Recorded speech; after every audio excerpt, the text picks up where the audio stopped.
Bersyukurlah kita mungkin orang di GPIB yang dapat pelajaran seperti ini.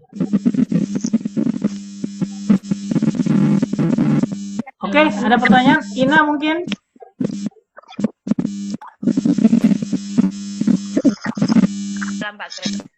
Bu Irin? Udah ya?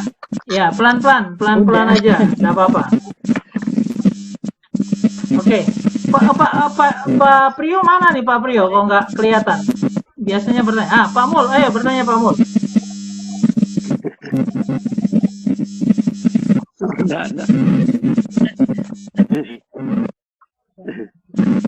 Ada yang mau bertanya?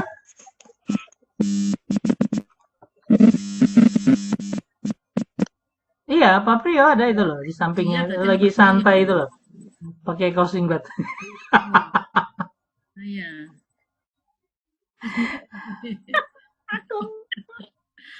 Ina mungkin mau bertanya?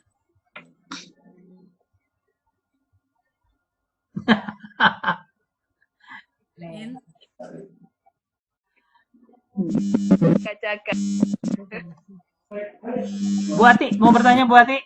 Bu Ati. Oh, udah pusing, yuk. Jangan bertanya, pegang apa nih ya? Pegangan tangga aja supaya jangan jatuh.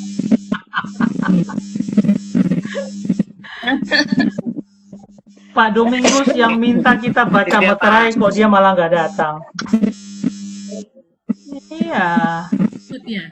Nah, makanya meterai dibuka tambah pusing kita gitu loh. Bu Kiuk gimana Bu Kiuk?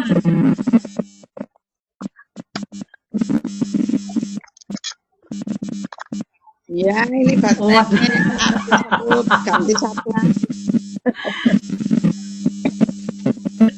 Ya,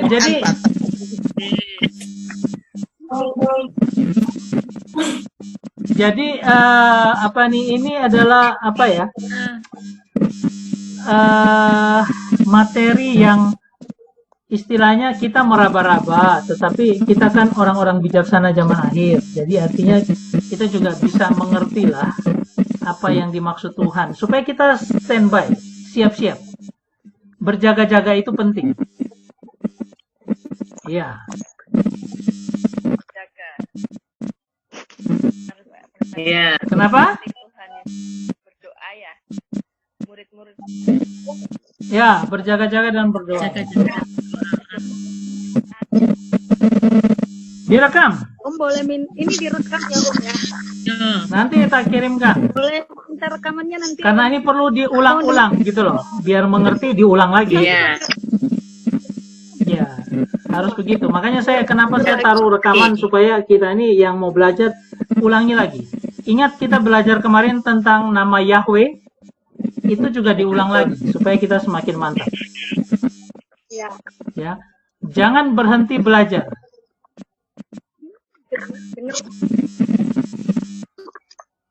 Iya Pak. Iya, lihat lagi rekamannya.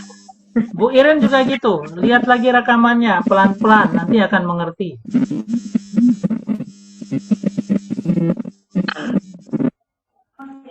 Oke, Pak John, gimana Pak John? Pak Kris, saya mau tanya dulu. Iya. Halo, keunikan dari Yohanes mengenai Wahyu ini, keunikannya itu 7 jemaat, 7 meterai, 7 sangkakala, apalagi semua memperlihatkan ada tanda, yaitu angka 7.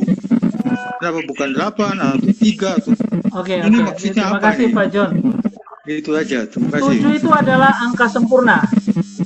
Jadi segala sesuatu sempurna dan finish, selesai, itu dalam numerikologi orang Yahudi itu yang disebut dengan kesempurnaan segala sesuatu. Sehingga 7. Nah, ada 7 perkataan di kayu salib dan sebagainya, ada macam-macam, ada 7. Nah, itu menunjukkan angka yang sempurna. Jadi ketika orang Yahudi melihat ini, oh sudah 7 cawan murka, itu berarti sudah cawan murka Allah yang paling sempurna sudah. Meterai, ini meterai 7 meterai yang 7 jemaat ini mewakili seluruh jemaat-jemaat Allah yang ada di dunia ini. Sempurna sudah di situ. Ya. Sehingga kita bisa memaknai hal ini sebagai kesempurnaan dari segala sesuatu. Makanya ini jadi kitab yang terakhir yang selesai, apa yang ada di dalamnya kita pelajari sudah sempurna, semua selesai, tidak ada lagi. Ya. Gitu Pak John. Makasih Pak John, ingatkan untuk kita juga tahu bahwa itu memang arti Terima kasih. Saya juga teringat memang tadi dikatakan 7 perkataan Yesus di atas kayu salib, dan juga diakhiri dengan sudah genap. Ya, terima kasih Pak John. Terima kasih. Oke, ada lagi yang lain? Ina mungkin? Oke. Ya. Pak Mul. Iya, Pak Mul. Saya Pak Agres. Yang 7 tadi itu barangkali nih Pak ya. Itu yang dia karena awalnya itu Tuhan itu bekerja 7 hari Pak. Dari kejadian itu. Pada hari yang ke-7 kan berhenti bekerja. Oh, semua. Ingat bahwa ketika Allah menciptakan 7 hari, lalu 6 hari dia menciptakan, tetapi bumi dijadikan semuanya dalam 7 hari ketika dia beristirahat di hari yang ke-7, iya kan? Iya. Oh, angka 7 itu angka 7 itu sudah dari dari tatanan ilahinya. Jadi sudah tatanan ilahi, lalu terwujud dalam 7 hari Tuhan menciptakan isi dunia, dan termasuk hari yang ke-7 itu istirahat sudah termasuk 7 itu. Nah, ada orang yang mengisyaratkan juga begini. Ada 7 masa, ya, 7 masa. Jadi 4.000 tahun yang lalu, ketika tahun 4.000 sebelum Masehi itu ada 4 sampai dengan Kristus. Dari Adam dan Hawa sampai Kristus itu kan 4.000 tahun. Itu disebut 4 hari.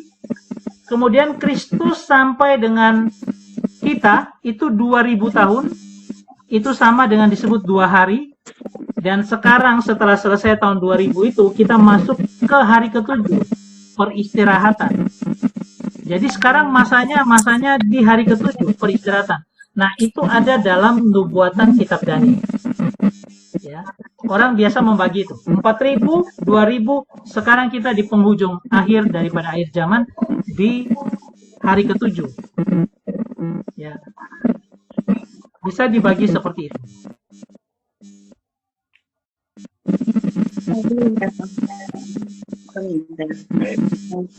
Oke, ada lagi? Iya, gimana Ina? Oh iya, saya mau tanya. Oh. Itu tadi kan Pak Kris bilang katanya kita kalau lihat ini kita berada di tempat yang di mana? Kalau saya melihat di meterai keempat, karena kita baru melalui virus corona. Iya kan? Virus corona itu kan kuda hijau kuning itu dia kan berjalan, dia ini namanya maut. Dia berjalan, lalu dia membawa alam maut di belakangnya. Ketika dia bawa alam maut di belakangnya, apapun yang disentuh melalui pedang, melalui apa tadi? Pedang apa? Pedang? Iya, betul. Apa tadi itu? Sampai lupa. Tadi apa nih, Wahyu 6? Berapa tadi? Nah, iya, meterai keempat. Meterai 4 ya? Dia membunuh dengan pedang kelaparan. Ya, kelaparan di belahan dunia ini katanya orang banyak juga orang yang kelaparan. Sampai-sampai Bill Gates itu bilang bahwa manusia di seluruh dunia ini harus dikurangi 1/4-nya untuk supaya CO2-nya tidak berlebihan. Seperti itu. Ya, sehingga kelaparan ada di mana-mana. Pedang sudah pasti. Di belahan dunia mana kejahatan lebih banyak, orang banyak mati dengan pedang dan sebagainya. Ya, penindasan etnis-etnis yang kecil, yang berlawanan. Misalnya kita ngomong aja ISIS. Ya kan, membunuh dengan pedang begitu banyak orang. Itu baru ISIS, yang lain-lain kita tidak tahu. Kelaparan di belahan dunia manapun banyak terjadi kelaparan nanti ini karena virus corona. Terus yang ketiga baru plague, artinya wabah. Dan itu terjadi ketika virus corona sekarang kita alami. Tiba-tiba kita kaget banyak orang mati di sekitar kita. Tapi belum apa-apa, karena apa? Nanti akan ada binatang buas. Model binatang buas saya tidak punya gambaran apa. Tapi akan terjadi. Kita akan lihat nanti ke depan binatang buas seperti apa. Ada orang yang menafsirkan bahwa binatang buas itu nanti akan keluar dari hutan-hutan, masuk ke kota, lalu memangsa kita. Itu bagaimana saya tidak tahu. Tapi paling tidak, nubuatan ini pasti akan berjalan dan digenapi, terus-menerus digenapi. Dan akan terjadi setengah penduduk bumi, 1/4 penduduk bumi. Itu berarti 3, sekian miliar orang akan mati. Kalau kita nantinya misalnya nanti kejadian dan kita akan mati di situ, mending kita mati sebagai martir. Supaya apa? Materai kelima, kita sudah jadi martir yang berteriak kepada Tuhan. Ya kan? Nah, karena apa? Karena kita harus mempersiapkan diri kita, karena apa? Ketika misalnya plak ini belum selesai, lalu ada plak lain yang lebih ganas lagi, lalu merenggut banyak orang, dan mungkin kita pun ada di situ, kita tetap mempertahankan iman kita, ya, untuk terus teguh seperti itu, ya. Itu yang harus kita jagai, karena ke depan kita tidak tahu, bisa bagus, bisa tidak bagus kondisi kita. Tapi kalau lihat dari nubuatannya pasti berurut, pasti akan tidak baik. Sekarang bagaimana kita membina iman kita kuat untuk menghadapi hal ini? Karena itu bukan hal yang gampang. Ya. Kalau misalnya saja ada virus yang lebih hebat lagi, kemudian WHO menawarkan untuk dikasih implan di tangan kita supaya sebagai antivirus. Sekarang pilihannya, Anda mau ikut atau tidak? Ini masalah iman. Ya kan? Ini tantangan kita di dalam waktu ke depan yang tidak akan lama lagi. Nah, kemudian ketika 4 dan 5 itu sudah mendekati dan ke-6 itu terjadi gempa bumi yang besar dan sebagainya, atau mungkin sebelum terjadi itu. Ingat bahwa rapture itu sebentar lagi juga bisa terjadi dalam kehidupan kita. Sehingga kita harus jaga hidup kita. Makanya Yoel mengajar kita kekudusan. Supaya apa? Hidup kita kudus di hadapan Tuhan. Mempersiapkan diri baik-baik untuk apa? Menyongsong hari Tuhan yang akan mendekat. Ya. Jadi ini bukan sesuatu yang biasa. Makanya dibilang tadi, jangan anggap sepele. Benny Hinn ngomong, jangan anggap sepele. Ini Tuhan sudah akan datang. Dan dia akan melalui dengan begitu banyak apa yang ada di dalam sangkakala, cawan murka, tapi gereja akan diangkat. Kita berharap dalam pengangkatan itu kita diangkat. Jadi saya berharap seperti semangat kita belajar Yoel hari ini, puasa kudus, hidup yang berkenan kepada Tuhan, sungguh-sungguh baca Alkitab, itu harus kita lakukan, benar-benar kita lakukan sekarang. Sudah tidak ada waktu lagi untuk santai. Apalagi kita sudah tidak ke gereja sekarang. Kan banyak gangguannya. Mau ibadah streaming aja tiba-tiba ada makanan lewat atau apa lewat sambil makan. Kita sudah tidak lagi sudah tidak lagi di-strip dengan sebuah tatanan supaya kita ikuti dan kita tidak salah. Tapi kita dibebaskan. Nah, saat-saat inilah sebenarnya kita membangun diri kita kuat untuk bisa teguh sesuai dengan yang Tuhan kehendaki dalam hidup kita. Itu aja. Ya, sekarang kita berjuang sendiri-sendiri dengan dengan ketetapan hati kita untuk kuat di hadapan Tuhan.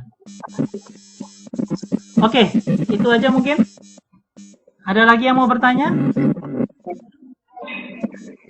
Oke, silakan. Mau nanya, Pak. Ya.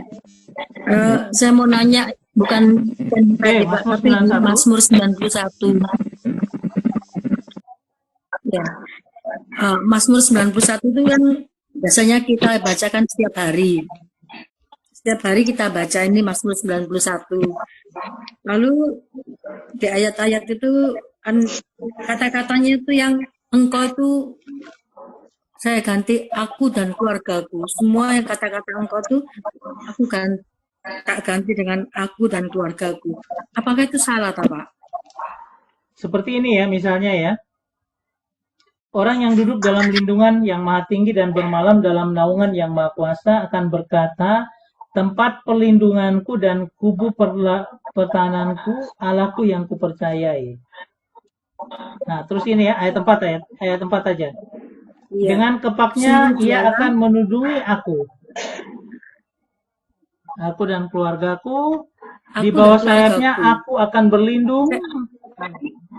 Ya, aku dan keluargaku. Nggak apa-apa, itu perkataan iman. Keluargaku akan berlindung. Nggak apa-apa, sejauh itu sesuai dengan maksudnya. Karena engkau itu kan kata ganti untuk orang pertama, kedua ya, orang kedua. Tunggal bisa, jamak bisa. Nggak apa-apa, kalau itu tepat. Ya, nggak apa-apa, karena itu iman kita. Aku mengambil bagian di dalam firman, nggak apa-apa. Ya. Kalau hal-hal itu kita lakukan, nggak apa-apa, bagus malah. Itu menunjukkan iman kita, bahwa kita mau menaruh diri kita di situ. Bukan hanya kita sebagai orang lain di luar firman, tetapi kita di dalam firmannya. Nggak apa-apa. Katakan seperti itu.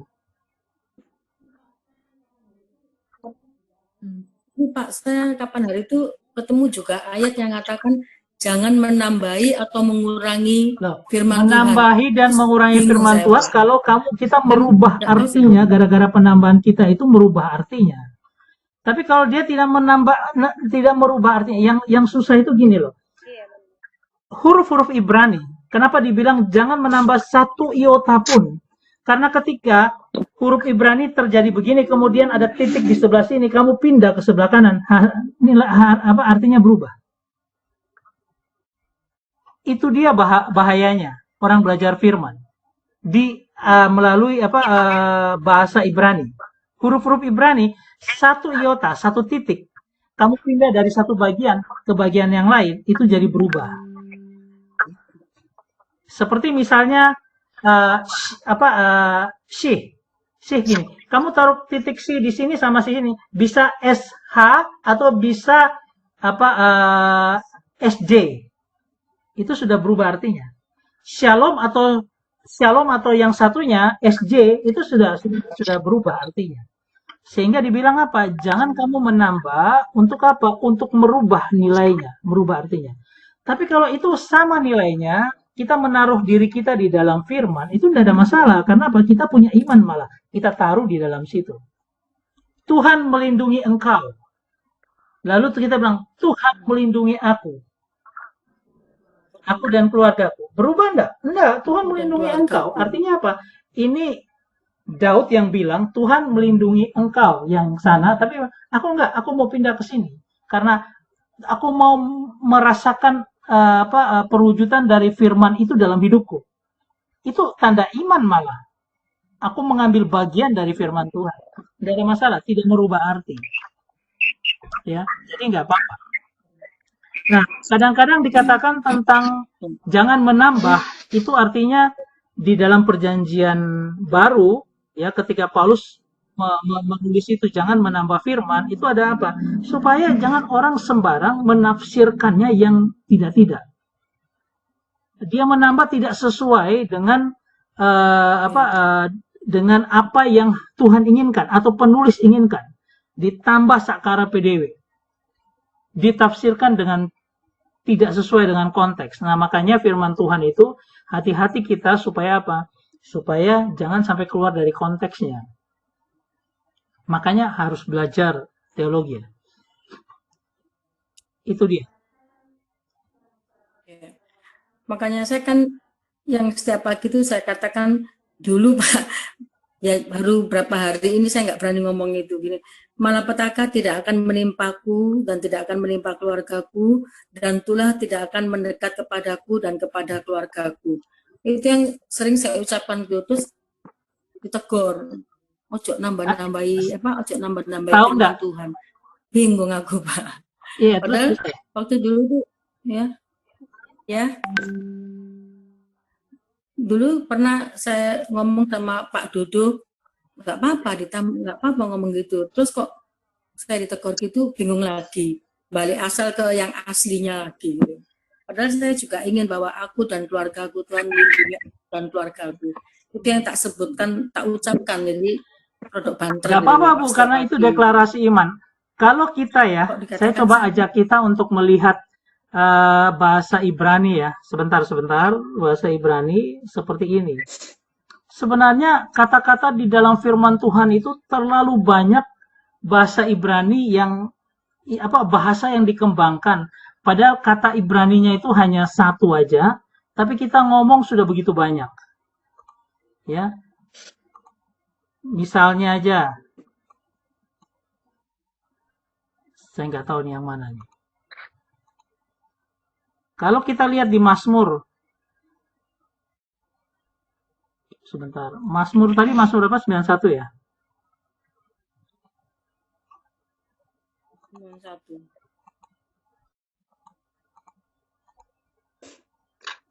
Oke, Mazmur 91 sebentar, 91.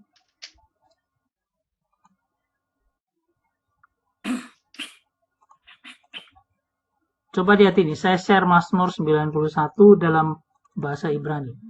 Bisa lihat ya? Ibu coba baca ayat 1. Ya.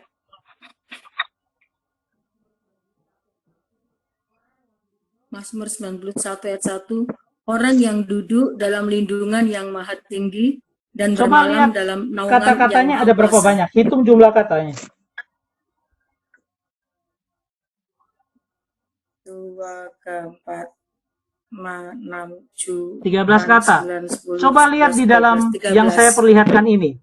Dia katakan Yosef, Beseter, Elyon, Besel, Dayitlonan. Hanya ada 6 kata. Tapi ibu sebut sudah berapa tadi? 13 kata. Apakah itu tidak menambah kata-kata? Seharusnya satu ini mewakili satu kata. Ini kan ada 6 kata aja. Yosef, who dwelt, siapa yang berdiam. Beseter, di dalam, nah kata beseter aja diterjemahkan di dalam tempat rahasia. Elyon, the most high, Tuhan yang maha tinggi. Besel, under shadow, itu di bawah bayang-bayang. Day, almighty, yang maha kuasa. Yitlonan, shall abate, akan dinaungi. Kan kalau kita mau berdasarkan kata kita tambah kita ganti, kan nggak fair dong. Satu kata kok jadi sekian kata. Nah inilah masalah bahasa. Selama dia tidak merubah artinya, kita bisa. Makanya bahasa Indonesia sehari-hari itu kan tambahannya banyak. Dia menjelaskan satu kata itu cukup banyak supaya orang lebih jelas secara bahasa sehari-hari. Nah, untuk itu kalau kita tambahkan hanya untuk mengganti supaya kita masuk dalam iman kita mengucapkan tidak ada masalah. Bahkan sangat bagus karena itu menjadi rema dalam kehidupan kita. Oke ya? Oke. Ya. Ya, makasih Pak. Kavinsa mau tambahkan?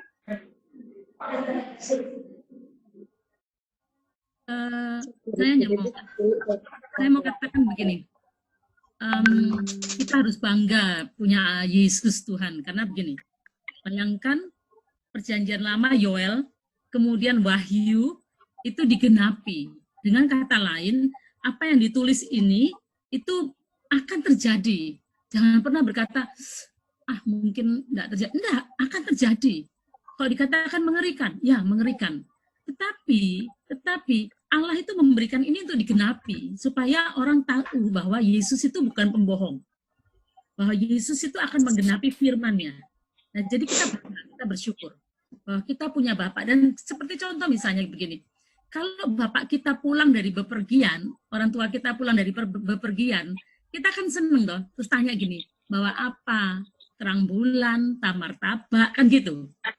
Ya toh, tanya gitu.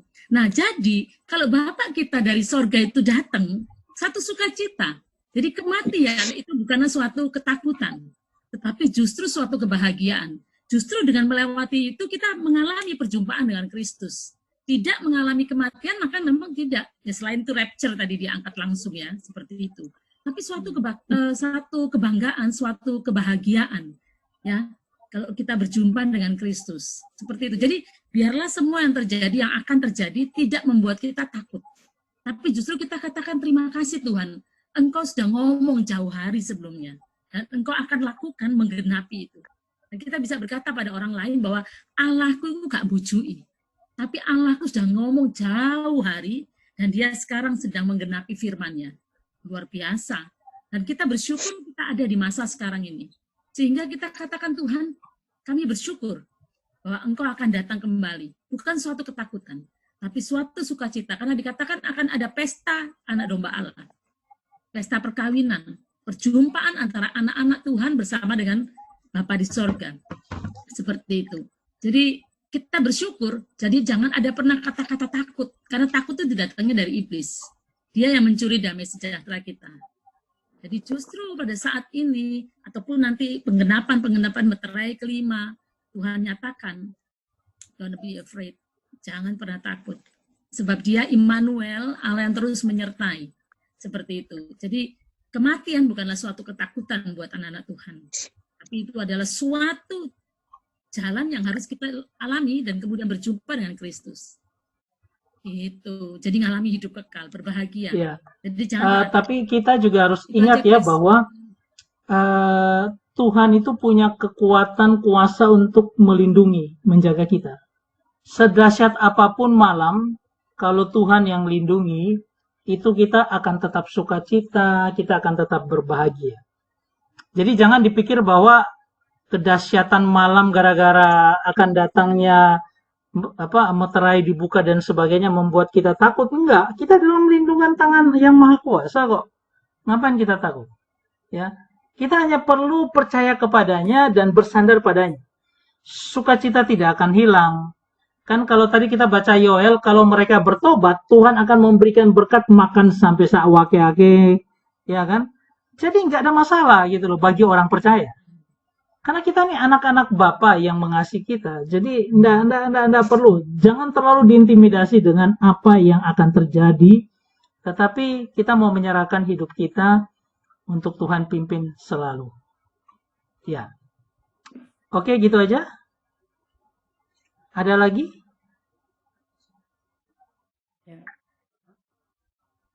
Gini, bahkan saya kalau baca Wahyu ataupun kita bahas-bahas seperti ini rasanya gini, kepengen ngomong pada banyak orang yang belum kenal Kristus gini, kamu tahu nggak kalau ini sekarang akhir zaman? Jadi kadang-kadang saya misalnya di grup WhatsApp saya kan semua rata-rata dari SD, SMP, SMA sampai kuliah sampai sekarang itu kan sekitar saya 90% Muslim. Dan saya katakan kan misalnya ya semoga kita saat sehat-sehat selalu kan gitu bahasa umumnya mereka gitu. Tapi saya katakan pada mereka yang ngirim gitu, saya bilang gini, kita ada di akhir zaman. Saya bilang gitu. Saya membuka itu, saya memberikan itu dengan tujuan gini, pada saat dia membuka saya akan katakan bahwa akhir zaman dan mau tidak mau, kamu mau percaya tidak percaya bahwa yang datang nanti Yesus, Isa. Yang terjadi seperti itu. Satu yang saya sudah menyapanya adalah Pak Mat di kantor, di satpamnya gereja. Saya bilang, ditunggu Pak, saya bilang gitu.